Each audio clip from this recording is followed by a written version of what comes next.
Hi everyone, this is Mr. Z here, and we're here today to talk about starting guitar and 10 things I think are really important for you to do, which often get neglected or nobody talks about at all.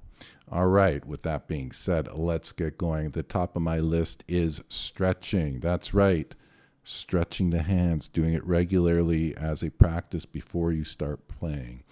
Obviously, it's very important to keep the fingers limber and it helps avoid injury later on. One of the main reasons people quit guitar, why? Is because their hands just don't do what they want them to do fast enough. Well, you'll get further faster by doing these little stretching exercises, keeping them loose.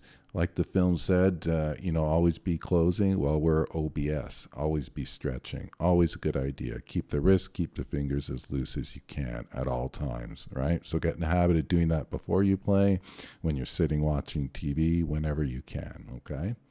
Number 2 would be washing your hands. That's right. What happens is your fingers tend to build up a little bit of grease during the day from handling things, whatever. You go to put on your guitar, it goes on your strings. Your strings get dirtier faster, which means they have to be changed more often, which means that costs you more money replacing the strings. So make sure your hands are clean before you're playing. Also, as another note about that, when you're holding your pick, if your hands are slightly greasy or not entirely clean, your pick tends to move around a lot more. And especially when you're a beginner, you'll find the pick won't stay in one position and it makes it harder to play correctly. All right, so keep your hands clean. Number 3, play standing up occasionally. Why? What's the difference? We're playing guitar, right? Well, the difference is the guitar feels differently when we're seated like I am now or when you're standing up. So get in the habit of standing up, I would say roughly 30% of the time when you're practicing, which you often will be on your own. And again, also that gets you up out of your chair, gives you a bit of body movement, right? So not a bad thing. Number 4, this is more of a technical thing, but get in the habit right off the beginning of alternate picking. Now, a lot of beginners will take a pick, and because the length of time you switch chords, you're not very adept yet at switching chords, you will have the time to just downstroke. Well, later on, you will not have the time when you're playing a little bit more complicated piece. So we want down, up, down, up. Get used to doing that right from the start, okay? Number 5, playing with a metronome. Good thing, again, even before you start playing, to a metronome is a timekeeping device, right? It goes basically just helps you play rhythmically in time. Don't even have to buy one. There's many online that you can use, and it's a really good habit to develop a good sense of rhythm right from the beginning. Number 6, we have 4 fingers, right? Well, and our thumb. So let's get in the habit of using them all. That means the pinky. All right. A lot of beginners just don't use the pinky because it's too difficult. It's our weakest finger, and it's too hard to press the strings. I would strongly recommend using it from day one because later you'll thank me for it, and your positioning will be a lot better. Your speed will be better. And again, we have 4 fingers. Let's use them all. Number 7, singing along to playing. You say, well, I can't sing. Well, okay, then hum. The idea is you're developing your ear by doing this. And if you can, for example, let's say you're playing an A chord and you can sing it, now when you're hearing something, for example, on the radio, your chances of identifying that chord because you're able to sing it and hear it at the same time is much greater. All right, so it's not a bad habit to get into.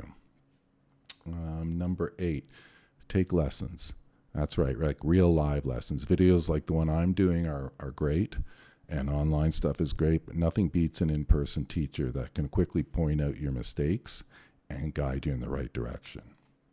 There's a reason schools still have teachers, right?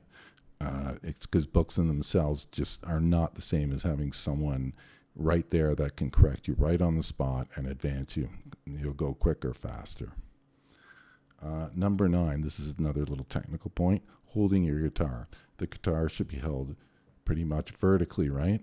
What happens, and I myself have been guilty of this for a lot of years, is you just tilt the guitar back so you can see your hands and see the frets. The problem is that becomes a habit.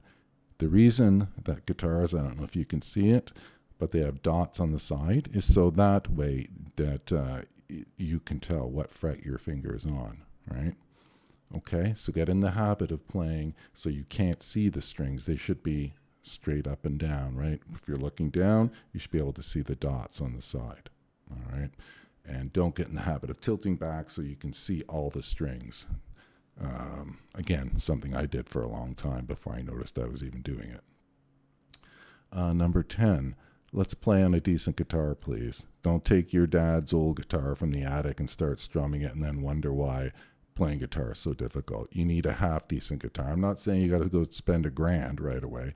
I'm saying spend a couple $100, get a decent guitar, get it set up at your local shop so it plays decently.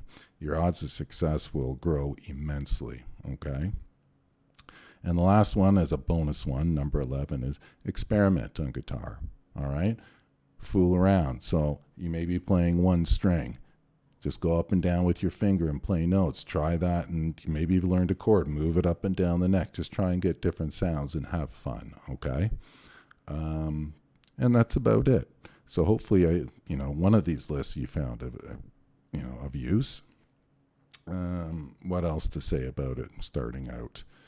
I think that's mainly about it. Don't overdo it. Stretch a lot, and try and use what I've discussed here in these points. And hopefully, you'll be a successful guitar player at some point. So that's it for today. If you also just of note, I have a series coming out for intermediate and advanced players on African guitar styles. So if you want, come and check that out. I may be doing a series for beginners because I feel a lot of what is taught to beginners or what I've seen is not necessarily the best way to go about things, but I haven't decided about that yet. Anyways, that is it for now. So I hope you're having a great day, and thank you so much for watching. Take care.